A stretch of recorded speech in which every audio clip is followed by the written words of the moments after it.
အားလုံးပဲမင်္ဂလာပါ MOREst.ENG channel ကနေကြိုဆိုပါရစေဒီနေ့မှာတော့ကျွန်တော်ကအင်္ဂလိပ်စာစကားပြောရမှာအရင်အရေးကြီးတဲ့အခရာကြတဲ့ Phonetics အကြောင်းပြောသွားမှာဖြစ်ပါတယ်အဲ့တော့ကျွန်တော်ငယ်ငယ်တဲ့သင်ခဲ့တဲ့ပုံစံတိုင်းဆိုရင်အင်္ဂလိပ်စကားမှာ alphabets က26လုံးရှိပါတယ်မြန်မာစာမှာ33လုံးရှိတဲ့သဘောပါပဲအဲ့တော့ဒီ26လုံးမှာ consonants ဘီက21လုံးနဲ့ vowels တရ5လုံးဆိုပြီးခွဲခြားပြီးပြောပါပေါ့အဲ့တော့ဒီမှာတစ်ခုရှိတာကဒီလို alphabets 26လုံးကိုသုံးပြီးရေးထားတဲ့အင်္ဂလိပ်စကားလုံးတွေကကျွန်တော်တို့ spelling စာလုံးပေါင်းတွေကိုပဲပြသနိုင်တယ်ဖြစ်ပါတယ်အဲ့စာလုံးပေါင်းကိုဘယ်လိုအတန်ထွက်ရမလဲဆိုတာတိတိကျကျပြောပြနိုင်ခြင်းမရှိပါဘူးအဲအကြောင်းမလို့အင်္ဂလိပ်စာမှာဘီးတန်နဲ့တရတန်တွေပါနိုင်ခြင်း phonetics ကိုလေ့လာမှရပါမယ်ဒီနေ့မှာတော့ကျွန်တော်ကဘီးတန်တွေဖြစ်တဲ့ consonant sounds ကိုအရင်ပြောသွားမှာဖြစ်ပါတယ်အဲ့တော့ without further ado let's get started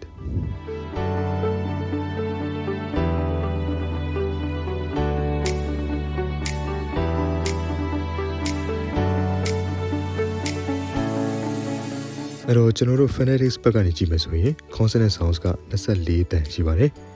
အဲ့တော့ဒီ24တန်တွေမှာဆိုရင်ကျွန်တော်တို့ငယ်ငယ်ကသင်ခဲ့ရတဲ့အတန်တွေအများစုပါဝင်သလိုအသစ်တွေလည်းပါဝင်ပါတယ်အဲ့တော့ consonant sounds ကိုပြောမယ်ဆိုရင်ပထမဆုံးတစ်ခုအနေနဲ့ဖီတန်ဖြစ်ပါတယ်ကျွန်တော်ငယ်ငယ်ကသင်ခဲ့ရတဲ့ဖီတန်ပေါ့အဲ့တော့သူ့မှာဖအတန်လည်းရှိသလိုပါစောက်တန်လည်းရှိပါတယ်အဲ့တော့ဖအတန်ကိုစပြောမယ်ဆိုရင် pen ဘောပင်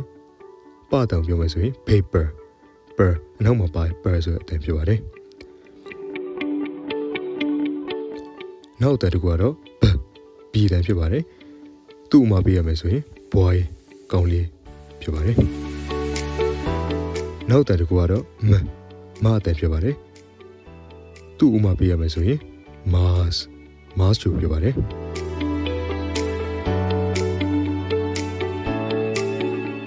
နောက်တစ်ခုကတော့ F အတန်ဖြစ်ပါတယ်အဲ့တော့သူ့ဥမာပေးရမယ်ဆိုရင် fire me ဖြစ်ပါတယ်နောက်တစ်ခုကတော့ V အတန်ဖြစ်ပါတယ်သူ့ဥမာပေးရမယ်ဆိုရင် violin တယောနောက်တစ်ခုကတော့တဖြစ်ပါတယ်ကျွန်တော်တို့တရဲ့အတန်ပြောပေါ့မြန်မာစာမှာဆိုရင်အတန်တို့တမင်တို့စာရဲ့တအတန်နဲ့တူပါတယ်သူ့ရဲ့ပုံစံကိုကြည့်မယ်ဆိုရင်လည်းကျွန်တော်တို့ငငယ်တင်ခဲ့ရတဲ့သင်္ချာမှာတင်ခဲ့ရတဲ့တီတာပေါ့တီတာနဲ့တူတယ်ပေါ့အဲ့တော့သူကတော့ Greek letter ပေါ့သူ့အင်္ဂလိပ်လိုဥပမာပေးရမယ်ဆိုရင် thigh ပေါင်ဖြစ်ပါတယ်နောက်ထပ် consonant တစ်လုံးကတော့တကြီးအတန်ပြင်းပေါ့အတန်ပြင်းနဲ့တဖြစ်ပါတယ်မြန်မာစာမှာဆိုရင်မိုးချင်းတန်ဆိုတဲ့အတန်ဖြစ်ပါတယ်အဲ့တော့ဥပမာပေးရမှာဆိုရင် weather ရာသီဥတုအဲ့လိုမဟုတ်ပဲね this to those to these to ဆိုရင်လေတအတန်ပြင်းကိုသုံးတာဖြစ်ပါတယ်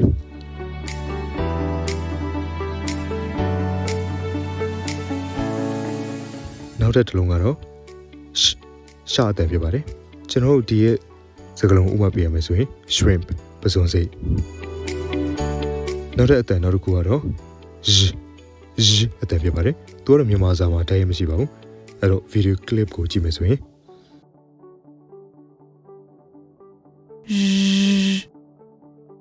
အဲ့တော့အတန်ကိုကျွန်တော်ပြန်မတွေ့နိုင်မလဲဆိုရင် television မှာပါတယ်ဆိုတဲ့အတန်ဖြစ်ပါတယ်အဲ့တော့နောက်တစ်ခုကြည့်မယ်ဆိုရင်ကျွန်တော်တို့နည်းနည်းခက်တဲ့အမှားများတဲ့ genre အတန်ဖြစ်ပါတယ်အဲ့တော့ဒီမှာ G ကလို့အတန်ထွက်ပြီးတော့ genre ဖြစ်ပါတယ်နောက်တဲ့အတန်တစ်ခုကတော့ T အတန်ဖြစ်ပါတယ်ထားစင်လို့အတန်ပေါ့မြန်မာစာမှာဆိုရင်အဲ့တော့သူ့ဥမာပေးရမယ်ဆိုရင် tooth သွားဖြစ်ပါတယ်နောက်တဲ့အတန်တစ်ခုကတော့ D အတန်ဖြစ်ပါတယ်မြန်မာစာမှာဆိုရင်ဓာတ်တွေပေါ့အဲ့တော့သူ့ဥမာပေးရမယ်ဆိုရင် dark ဘဲဒါမှမဟုတ် dry စသဖြင့်ပေါ့နောက်တဲ့အတန်တစ်ခုကတော့နာအတန်ဖြစ်ပါတယ်နာငယ်အတန်ပေါ့သူ့ဥမာပေးရမယ်ဆိုရင် nose နှာခေါင်းဖြစ်ပါတယ်နောက်တဲ့အတန်တစ်ခုကတော့S အတန်ဖြစ်ပါတယ် သူကတော့စလုံးလို့စလိန်လို့နဲ့တူမှာပေါ့တော့ဥမာပေးရမယ်ဆိုရင် soup ဆိုပြုတ်ဖြစ်ပါတယ်နောက်ထပ်အတန်တစ်ခုကတော့ ဇာခွဲအတန်ဖြစ်ပါတယ်ဇာခွဲအတန်ကိုကျွန်တော်တို့ဥမာအနေနဲ့ပေးရမယ်ဆိုရင် zebra မြင်ကြဖြစ်ပါတယ်နောက်ထပ်အတန်တစ်ခုကတော့ချအတန်ဖြစ်ပါတယ်မြန်မာစာမှာဆိုခါခွေးရပဲနဲ့တူမှာပေါ့အဲ့တော့သူ့ဥမာပေးရမယ်ဆိုရင် child ကလေးဖြစ်ပါတယ်နောက်ထပ်အတန်တစ်ခုကတော့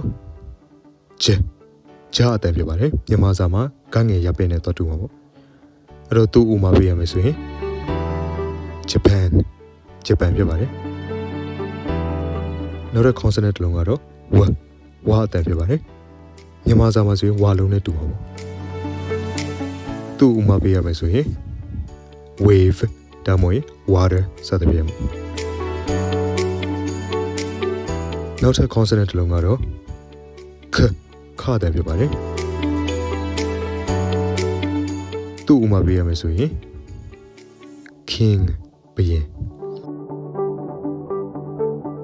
နောက်ထပ် consonant တစ်လုံးကတော့ကငယ်တန်ဖြစ်ပါတယ်သူ့ဥပမာပေးရမယ်ဆိုရင် gold ရွှေနောက်ထပ် consonant တစ်လုံးကတော့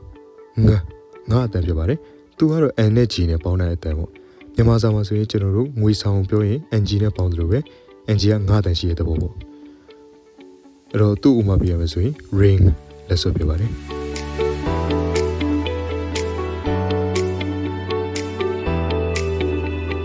နောက်ထပ်အတန်တစ်ခုကတော့ဟာအတန်ဖြစ်ပါတယ်ကျွန်တော်တို့သူ့ဥမာပေးရမယ်ဆိုရင် house အိမ်ဖြစ်ပါတယ်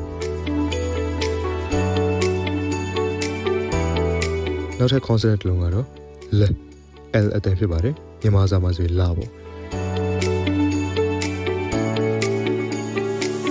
အဲ့တော့သူ့ဥမာပေးရမယ်ဆိုရင် love အချစ်ဖြစ်ပါတယ်နောက်ထပ်တစ်လုံးကတော့ r မြန်မာစာမှာဆိုရာကောက်တန်ပေါ့ပါဠိအတန်ရာကောက်တန် r ဖြစ်ပါတယ်အဲ့တော့သူ့ဥမာပေးရမယ်ဆိုရင် radio ဖြစ်ပါတယ်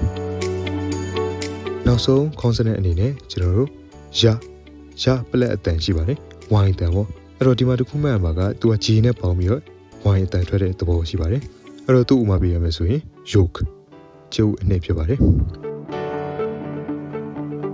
အဲ့တော့ consonant 24လုံးကတော့ဒီမှာပဲပြီးဆုံးပါတယ်အဲ့တော့ကျွန်တော်တို့တစ်ချက်ပြန်ပြီး go over လုပ်ကြည့်ရမယ်ဆိုရင်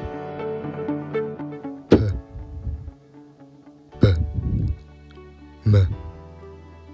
f v t d sh j t d n s z ch j w k g ng h l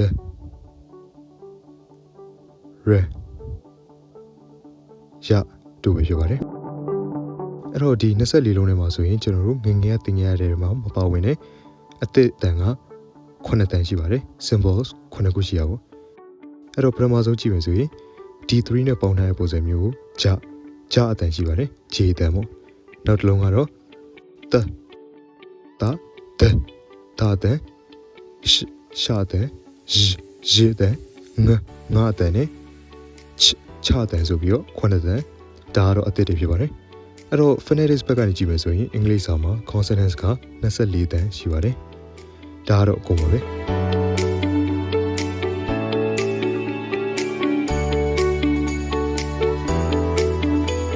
အဲ့တော့ဒီနေ့တော့လောက်ပါပဲအကယ်ဒါဗီဒီယိုကြိုက်နေတယ်ဆိုရင် like and subscribe လုပ်ပေးဖို့မမေ့ပါနဲ့